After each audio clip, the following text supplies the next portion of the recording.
ఆంధ్రుల ప్రజా రాజధాని అమరావతికి భారత పార్లమెంట్లో చట్టబద్ధత కల్పించిన సందర్భంగా ఇంద్రకీలాద్రి పాత యాగశాలలో విశేష పూజలు నిర్వహించబడ్డాయి.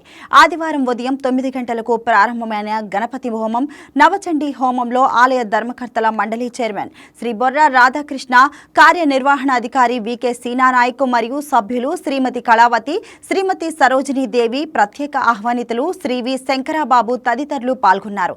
ఉదయం 11 గంటలకు పూర్ణాహుతి కార్యక్రమంలో ముగిసిన ఈ ప్రత్యేక పూజల్లో ఆలయ స్థానాచార్య శ్రీ వి శివప్రసాద్ శర్మ మరియు ఉప ప్రధాన అర్చకులు శ్రీ కోటా ప్రసాద్ ఆధ్వర్యంలో ఆంధ్రుల రాజధాని అభివృద్ధికి, రాష్ట్ర ప్రజల సంక్షేమానికి ప్రత్యేక ప్రార్థనలు జరిగాయి. ఈ సందర్భంగా భక్తుల కోసం ఉచితంగా అమ్మవారి లడ్డూ ప్రసాదం పంపిణీ చేయబడింది.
ఈ వీడియో మీకు నచ్చినట్లయితే లైక్ కొట్టి షేర్ చేసి వైకే టీవీని సబ్స్క్రైబ్ చేసుకోండి.